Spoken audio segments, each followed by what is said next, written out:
England's biggest World Cup nightmare was actually born in England, and now he's coming to destroy them. Erling Haaland was born in Leeds while his father Alfie was playing in the Premier League. But before England could ever imagine him wearing their white shirt, his family moved back to Brine, Norway.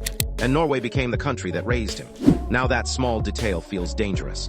Because on Saturday, England doesn't just face Norway in a World Cup quarterfinal. They face the striker who was born on their soil, grew into a monster somewhere else, and now has a chance to end their tournament on the biggest stage.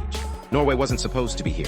For years, they had the talent Odegaard, Haaland, but they never had that World Cup moment that makes everyone believe.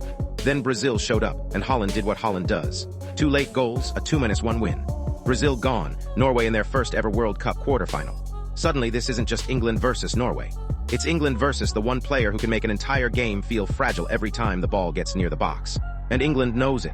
Morgan Rogers said the job isn't just stopping Haaland, it's stopping the passes into him. Because once he gets chances, the punishment comes fast. But Norway isn't just a big striker waiting for service. They have Odegaard too, facing Declan Rice, his Arsenal teammate, in a match where club friendship gets left outside the dressing room. That's what makes this quarterfinal feel bigger. England gave Haaland his birthplace. Norway gave him his football home.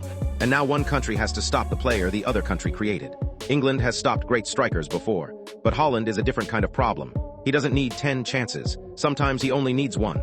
That's why England's defenders can't switch off for even a second. 1 missed header, 1 loose pass, 1 moment of hesitation, and the ball is already in the back of the net. But stopping Haaland isn't only about winning aerial duels. The real danger begins much earlier. Martin Odegaard is the player who can unlock any defense with a single pass. Every time he finds space between England's midfield and defense, Haaland starts making those explosive runs that defenders hate to chase. If Declan Rice can limit Odegaard's influence, England cuts off the supply line before it ever reaches Haaland.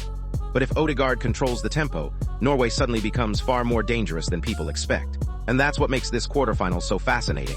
England may have more experience on the World Cup stage. They have reached deep into major tournaments before, and they're expected to handle the pressure. Norway, on the other hand, is playing with nothing to lose. They've already shocked the football world by eliminating Brazil. Now every minute they stay level with England will only increase their belief. Sometimes that's exactly what makes a team so dangerous. Because in knockout football, favorites don't always win.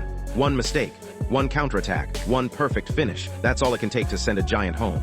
And if that decisive moment falls to Erling Haaland, England's World Cup dream could end at the feet of the player who was born on English soil, but became Norway's greatest weapon.